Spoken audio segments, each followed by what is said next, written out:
welcome to Standing By, the show where we meet the hardworking understudies, standbys, and swings on Broadway, helping to keep the curtain up every night. I'm your host, Caskey Hunsader. We're here at Bartini in Hell's Kitchen with Sumayya Ali and David Huey from the 10-time Tony-nominated production of the Gershwins Porgy and Bess, now playing on Broadway at the Richard Rodgers Theater. Welcome, guys. It's great to have you here. Thanks for having us. It's great to be here. So, Sumayya, let's start with you. Tell us a little bit about yourself. Okay, well, I was born in Lawrence, Kansas. Then around 5th grade, I moved to the DC area, and I was a violinist.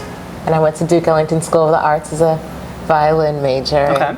I was messing around the hallways imitating a singer one day, and a voice teacher who changed my life, his name is Samuel Bonds, and I've been singing ever since. Well, I actually moved to New York when I booked my first Broadway show, Ragtime, which was completely bizarre because I was an opera singer. I went to an open call for Ragtime and did it at the Kennedy Center. Then I look around and I'm on Broadway with an agent and doing shows. So. Did you work regionally before you came to New York, or you did it right out of school? No. I did opera. Uh-huh. I went to school and I got my master's as well. And I did a lot of operas here and a little abroad. And it was just like, I needed a change. I was going through a divorce. I needed to just express myself. I used to love listening to Audra McDonald sing Daddy's Son.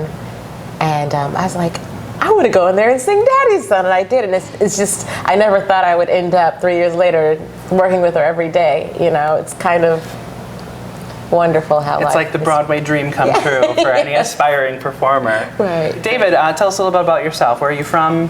Well, I'm originally from Pittsburgh, PA, and I went to school, did some college in Ohio, and then eventually moved to New York to get my master's, and then started my career from there. But I'm also coming from opera. Like as soon as I graduated school, I started working. Ended up moving abroad, which when the Porgy and Bess when I first got a call to audition for this, it was going to Boston to be workshopped, and then but I couldn't do that because I was living abroad at the time, and I was like, oh my God, I'm gonna miss it, and I want to be a part of this amazing thing, but I won't get a chance to because I can't do the audition. But then it came back around maybe a year later, and they called again, come audition, and then 7 callbacks later, or something like that. A stressful audition time. Yes, yeah. Sure. So now you went to school in New York as well. You said for your master's. Yes. Where did you go to school? I went to Manhattan School of Music. Okay. I did my undergrad at Oberlin Conservatory of Music in Ohio, Oberlin, Ohio. I did a short stint at George Mason University. And how long have you lived in the city? Since 2006. So it's been a while. It's been a while. But primarily working in opera world, so it's a similar situation. This is musical theater's new. Totally new. Totally new. As a matter of fact, when I got hired for this, I was stressed because I hadn't received the book yet, and time was crunching, and no one told me, this is how we do it in Broadway. I was just thinking, I don't have my music. How am I going to be off book by the first rehearsal? I was like really stressing out, and then I get there, and they hand out books to everyone. I'm like, okay, now we'll start learning it. I'm like, really? It's great. But it was great so it was a shock because you do to start to learn everything together, and it creates a different type of ensemble. Mm-hmm. You've actually done Porgy and Bess like a million times. I've done, well, not quite a million, but I pretty much did a Porgy in between like all of my other operatic gigs. I would do a Porgy and Bess. It just fell that way. It kind of kept me afloat. I did it all over the world. I did it. I've done it in Italy. I've done it in Spain. I've done it in Germany. Actually, right before I moved to Germany, I was doing a Porgy and Bess. And it was after that Porgy and Bess that I said, I need to stay here because I was getting some other types of work. I was getting a lot of concert work, so I decided to stay, but it was Porgy and Bess that actually took me over there. What other roles had you done besides the Porgy and Bess stuff over the last few years when you were working abroad and regionally? I've done Figaro in The Barber of Seville. I've done Chaunard in La Boheme. I've done some Kurt Weill, like Street Scene, which is, sort of in between musical theater and opera. I've done some Baroque opera. I've done Belcore and the Elixir of Love. And after that, I'd have to look at my resume to remember. What are some of your favorite roles? Favorite roles? Well, a role I haven't actually performed yet, but I've been working on is Aida. Okay. From the opera, not the musical. I was the cover also, an understudy for Masterclass at the Kennedy Center with Tyne Daly. And sometimes you feel like roles were written for you. It's just like, that's one of my roles that I really... So I'm seeing a parallel with the Audra McDonald. Audra McDonald shows. It's starting to... It wasn't planned at all, but yes, that's a role that I've also loved. Well, let's talk now about Porgy and Bess. Very exciting time. Yes. Tonys. We're filming this before the Tonys.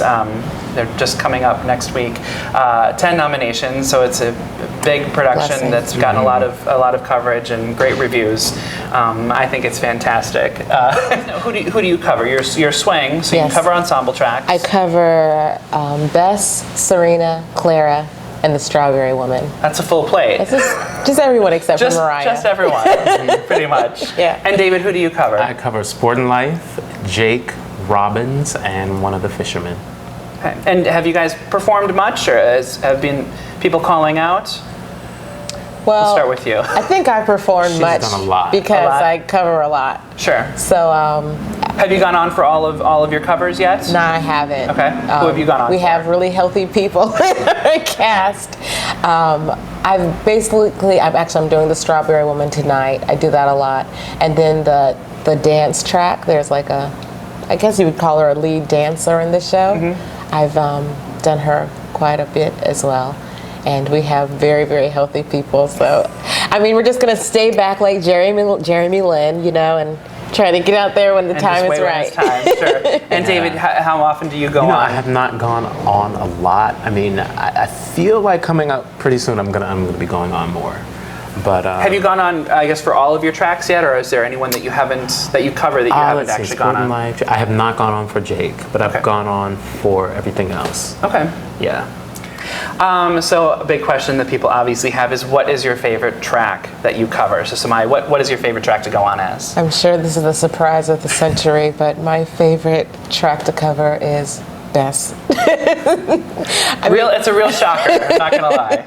But it's such, a dynamic character. So many emotions, colors, just to dive into. Well, the arc of her story over 2.5 hours, it's amazing. Yes, yeah. Where you go with that. So that's not a shocker. David, what about you? I'm going to be equally as shocking and go with Sportin Life.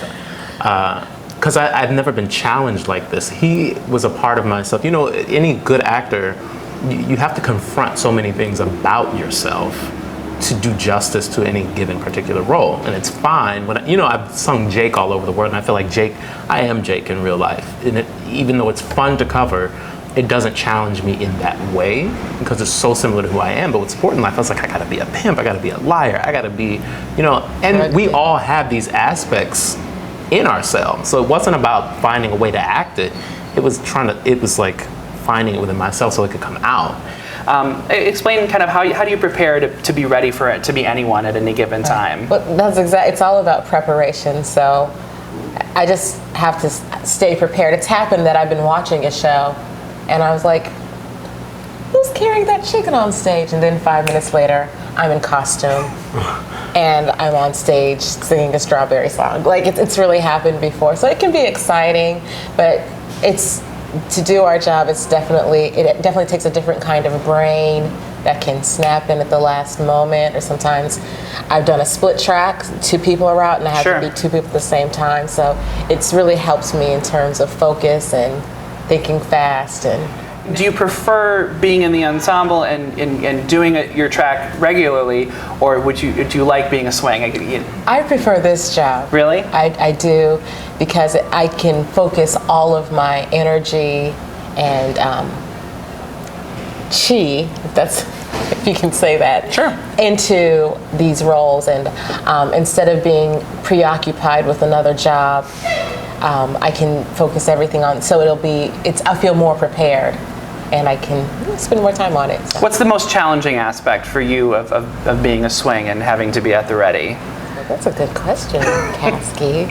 I think it's really a thing about character. It's character development. Sure. Because our position requires humility, because we won't get all of the spotlight, we're the understudies. But it also requires confidence, and you have to be ready. You really, really have to believe in yourself. Because especially when you're covering a star like David Allen Greer or Audra McDonald, people pay their money to come see those shows. Right. And people are very disappointed. I've heard it. So-and-so won't be in tonight. Oh, just like the audience. And you have to really believe in yourself. And you have to put your all into it and give them what they deserve. And maintaining the integrity of the show, having that balance of humility and confidence in yourself, and really being prepared to strike when the iron's hot. It's key. It's really, really stressful because you have to keep all of your tracks, all of the roles you cover, sort of fresh, and you never know which one. I mean, it's amazing when you get noticed in 3 days so-and-so has a personal day, or next week so-and-so is going on vacation. So you can prepare. It's unique that you get that kind of advance notice. Yeah, but I mean, if I say, okay, well, I feel like, maybe one of the fishermen looks like he's not feeling so well, and I start looking at his track, I might get called the next morning to do a different track. So I haven't looked at that track in the last 3 days because I was focused on the person who I thought was going to be out. It's so it's so left up to chance. It's not knowing. It's the not knowing.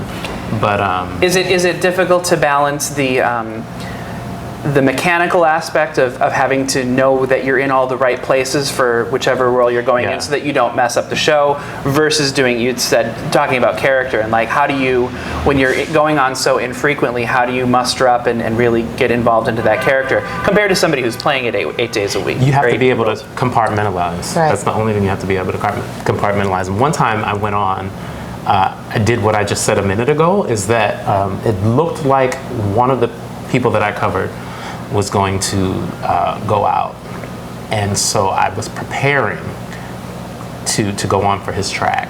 And what ended up happening was I had to go on for another track, and because I had the one track in my mind, it took everything in me to not be going through those motions, because I'd already told my mind and my body that this is what we're going to do. So I started wanting to play that out. This show in particular is really a piece of art. And like, if you've seen it in January, February, it's a completely different show now because of the artists that are in it.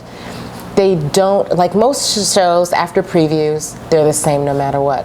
But these people, Audra, Philip, Norm, David, everything gets deeper and fuller and richer and just more layered, and so what I have to do now is rehearse backstage and we need to just it's actually the best job, I think, on Broadway right now, because I'm learning so much from all of these masters, and to incorporate what they're doing and to match them on that level of that. Actually, they've been doing it a year now. They've been growing and getting deep in these characters for a year, and to try to force myself as an artist to get there and learn, observe, digest, and put it into my body, who I am, and work with David, like backstage, like, okay, turn that monitor off. We're doing our own show right here with the other swings. How much leeway are you guys given from your creative team in terms of how much can you make the character your own, and what aspects of it are you asked to do Audra's show versus doing your own version of Bess? How much leeway have they given you? They want me to do my own Bess, and I'm grateful for that, because if you don't use your own voice, I don't think it'll resonate as strongly. If you're trying to act like somebody else, I think the audiences will be cheated, and I'll be cheated as well. So for it to be my nature and my voice, that's encouraged, and I'm very grateful for it. It's really allowed me to grow artistically in ways that I wasn't even imagining were possible. It's another challenge of the swing. Like, of all the things we have to balance, another thing that when you're on stage you have to balance is, I'm here to do someone's show, particularly the principals that I cover. And, for continuity, there are, certain liberties you just can't take. take because they've fallen into a rhythm. It's been about a year. So, Sure. you know, they've fallen into a rhythm with what David is doing and what, you know, Robbins is doing, what Jake is doing.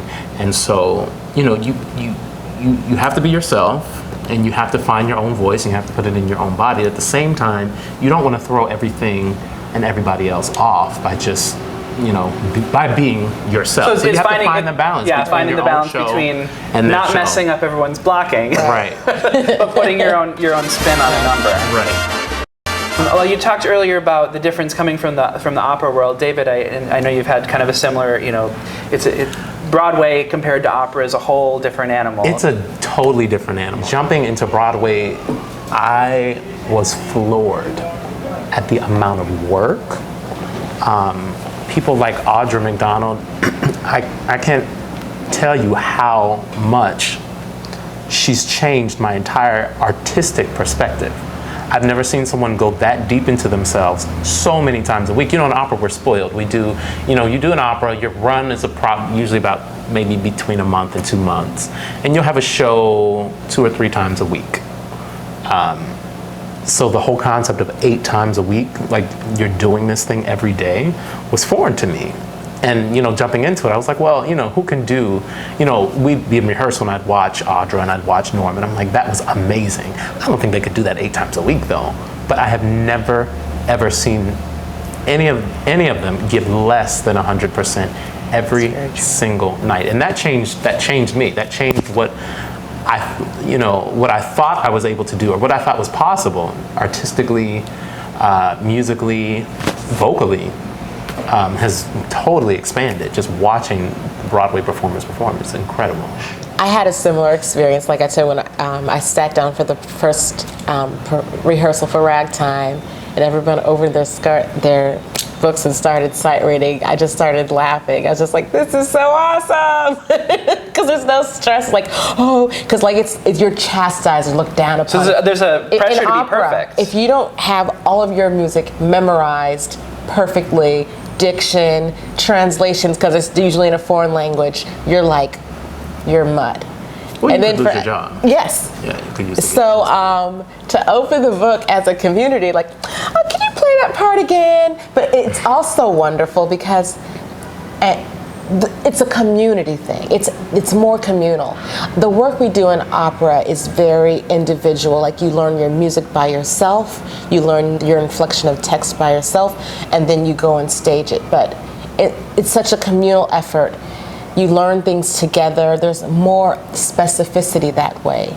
You're reacting with another person. You have more time to rehearse together and really feel each other's energy. It just makes for a more specific, a different chemistry that we aren't getting in opera. And I really wish that maybe operas took some notes or some of the tactics from musical theater. There was a little bit of controversy when the show first started, and Mr. Stephen Sondheim, very respected in the Broadway community, he had a few things to say about the show. But there are always two sides to that coin, Porgy and Bess got criticism from both sides because they said it was racist and it shouldn't be done at all.